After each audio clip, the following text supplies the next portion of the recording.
Harassment, in particular, is based on power. It starts with power and power associated with privilege.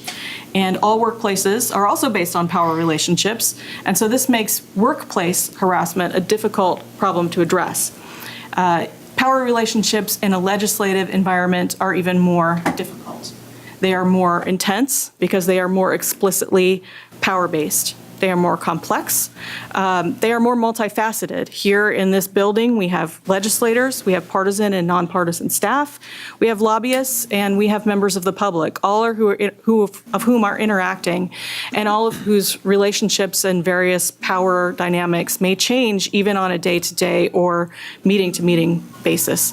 Power here in the legislature is also more decentralized because of that shifting dynamic.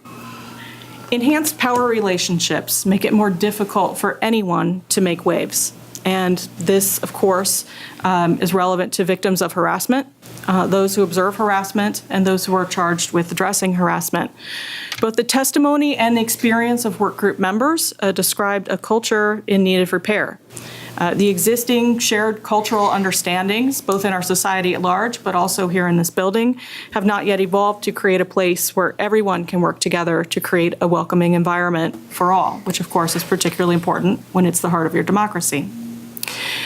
There's a very complex legal and policy overlay to this problem, which led us to consult many sources of law, both your employment policies, state and federal employment law and laws and regulations, state laws involving privileges, confidentiality, and public records laws, state constitutional provisions on legislative self-government, which are particular to this building, the rights of constituents to be represented, and the right of the state and federal constitutional rights and civil liberties that must be protected, including the rights of free speech and due process.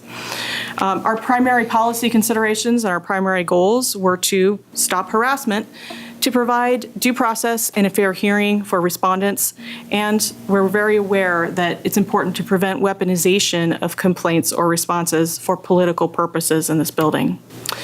In every meeting, the work group wrestled very publicly with how to balance all of these issues. Every work group member had to look at every possible scenario from the standpoint of a complainant or the standpoint of a respondent, and every member realized that there are no perfect answers.